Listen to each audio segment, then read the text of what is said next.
સુરત જિલ્લામાં આમ આદમી પાર્ટીની ચૂંટણી સમીક્ષા સંમેલન સભા યોજાઈ, જેમાં પ્રદેશ પ્રમુખ ઈસુદાન ગઢવી તેમજ મનોજ સોરઠિયા તેમજ સંગઠન મંત્રી, જિલ્લા પ્રમુખ, વિવિધ શહેરના પ્રમુખે હાજરી આપી હતી અને દાહોદ જિલ્લાના આમ આદમી પાર્ટી પ્રમુખ રાકેશ બારિયા પણ હાજરી આપી હતી અને નરેશભાઈ બારિયાને ગુજરાતના ઝોન સંગઠન મંત્રી બનાવવામાં આવ્યા હતા. અહેવાલ સુરેશ મકવાણા, ગુજરાત બ્યુરો ચીફ. મારા બધા આગેવાનોનો પણ આભાર માનું છું.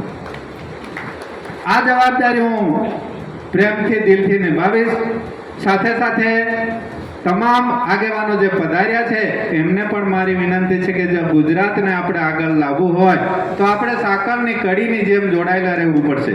દાહોદમાં જરૂર પડે તો તમારે મને પૂછવાનું હોય, મારે છોટાઉદેપુરમાં કે સુરતમાં જરૂર પડે તો અહીંના આગેવાનને પૂછવાનું હોય.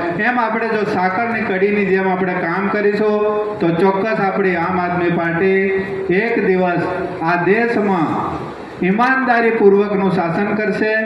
એ મારી આટલી વિનંતી છે. આપ સૌ અહીંયા પધાર્યા એ બદલ પણ આભાર. હું નારા બોલાડીને મારા વક્તવ્યને પૂરું કરીશ. ભારત માતા કી.